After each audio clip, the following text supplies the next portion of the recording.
We'll now turn to our second speaker in opposition, Alex O'Connor. Alex is the founder of the YouTube channel Cosmic Skeptic, which has over 500,000 subscribers.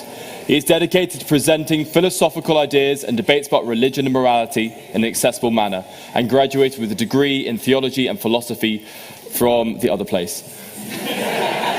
Alex, you have the floor. Thank you. Thank you. Thank you, Mr. President. Ladies and gentlemen, I'm just going to follow suit by making sure everyone can hear me, which it seems like they might be able to do without the help of the microphone, at least for now. Is everybody, am I coming through? Okay, fantastic. I don't believe in God. I don't believe that sin exists, at least in the way that my respected oratory companions this evening might do. Indeed, I agree with the proposition on the main point that there is essentially, ultimately speaking, no otherworldly or eternal consequence for our actions, and there's no obvious reason why we shouldn't be able to do essentially whatever we want all of the time. Despite studying for a degree in Oxford in theology, I am an atheist. So what am I doing here? And I mean, on this side of the house, not in Cambridge, although I have been asking myself that too. Billy Joel once sang the following: "They say there's a heaven for those who will wait. Some say it's better, some say it ain't. I'd rather laugh with the sinners than cry with the saints. The sinners are much more fun." The reason I'm here tonight is to dispel this impulse towards self-destruction, this ethos that fun, by which we normally mean something like hedonism, ought to be the principal factor in determining how we live our lives. I think this leads not only to moral decline, but also just to a general reduction in welfare as we sacrifice long-term prosperity for short-term indulgence in the name of preserving our freedom against a repressive tradition of self-restraint. Notice, ladies and gentlemen, the recent revival in the popularity of restraint, of discipline, of self-help on YouTube, of the astonishing demand for these kinds of things. Notice that as society has abandoned the concepts of the sacred and profane, and people have begun to realize that they essentially can get away with doing anything they want any time, as much as their pleasures dictate, we find ourselves in the midst of a crisis of meaning in which people are starving for a deeper fulfillment than engaging in Billy Joel's fun for the rest of your life can possibly provide. I said I agree with the proposition that there's no obvious reason not to follow your immediate desires wherever they lead you, and that there's no otherworldly consequence. This does not mean that there is no non-obvious reason, and it does not mean that there is no worldly consequence. As an atheist, I nonetheless have to offer an account of not only what sin is, but also explain its prevalence amongst the human species. Everywhere we look on planet Earth, we invariably find that humans develop some kind of religious sensibility, which Emile Durkheim famously reduced to the concept of the sacred and profane, a good characterization of saintliness and sin. This must serve some purpose to us, otherwise it wouldn't be so ubiquitous. So what might be an atheistic account of sin? Well, certain behaviors have immediate evolutionary, or I should say negative effects on our survival prospects and our welfare. If I put my hand into a boiling kettle or some kind of water, I don't need to reason myself into taking it back out again. The harm is immediate. Some harms are less obvious and take more time to ferment. These are the long-term harms of hedonism. It takes years for someone who enjoys being lazy to realize that maybe they could have done with a bit more discipline in their life. For someone who treats sex like it's nothing, to realize that in the long term this might actually have an effect on your ability to form meaningful relationships, just one of which is worth a lifetime of casual encounters. A person who is prideful, which C.S. Lewis described as the essential vice, a spiritual cancer, can go for years successfully until one single mistake transforms their false confidence into severe embarrassment.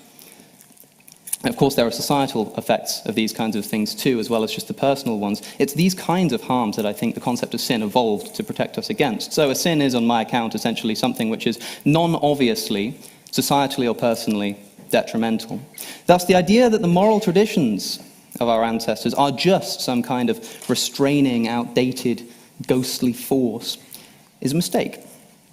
The broader teachings are the result of centuries of learning about the perennial aspects of human nature which do not disappear overnight. We're presented with this idea that sinning is more fun, sinners are more fun, hedonism is actually pretty enjoyable, as if this is new information.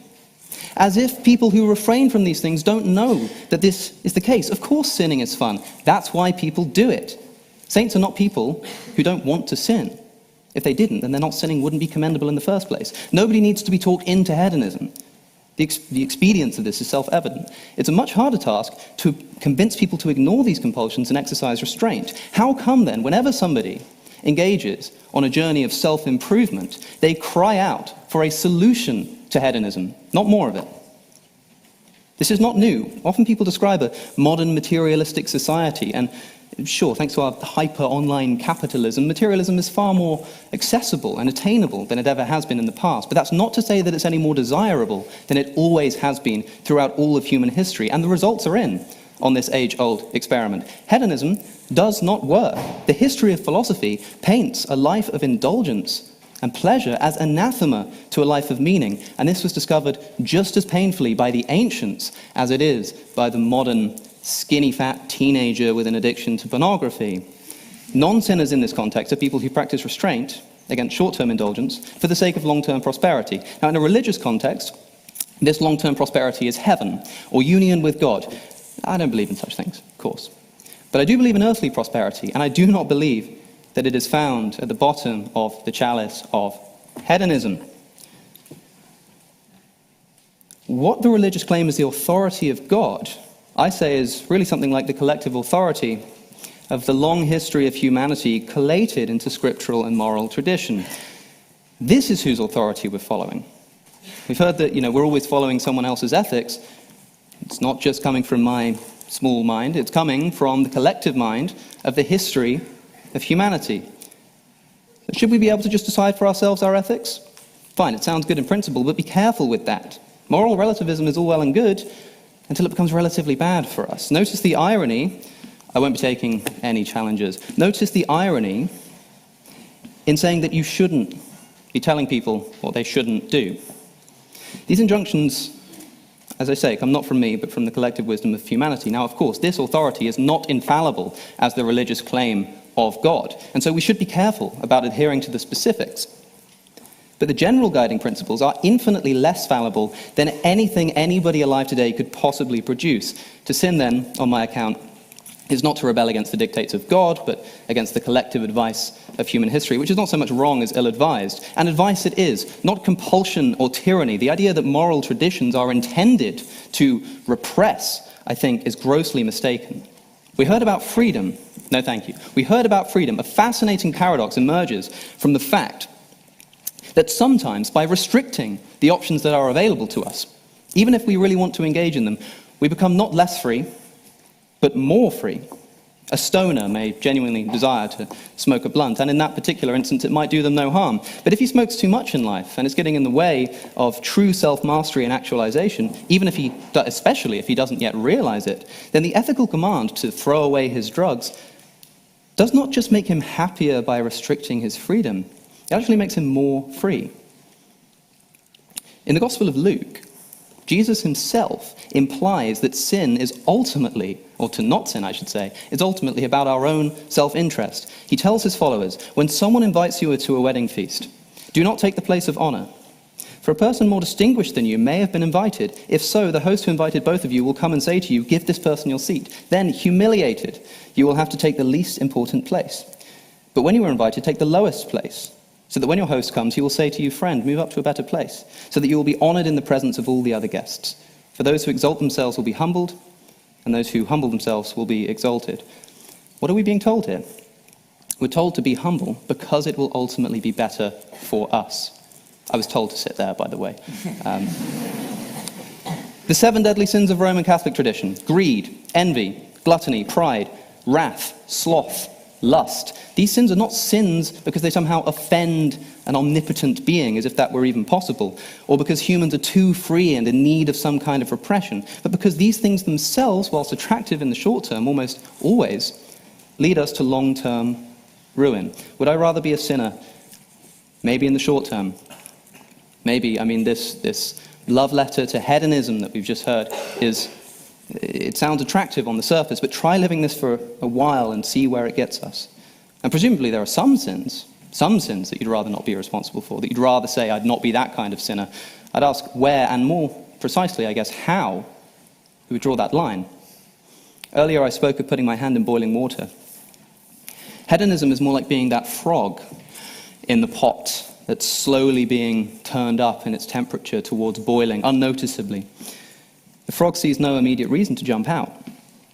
In fact, he may even wish to stay there, since it feels like a nice bath. But a command to leave it immediately, on the advice of other frogs who've made that mistake in the past, though perceived by that frog as a restraint on his freedom, preventing something he'd much rather be doing, is in fact a desperate attempt to prevent him from, in the long term, getting irrevocably burned. I advise that we do not throw out this advice so casually, nor certainly celebrate its loss of cultural force. Thank you.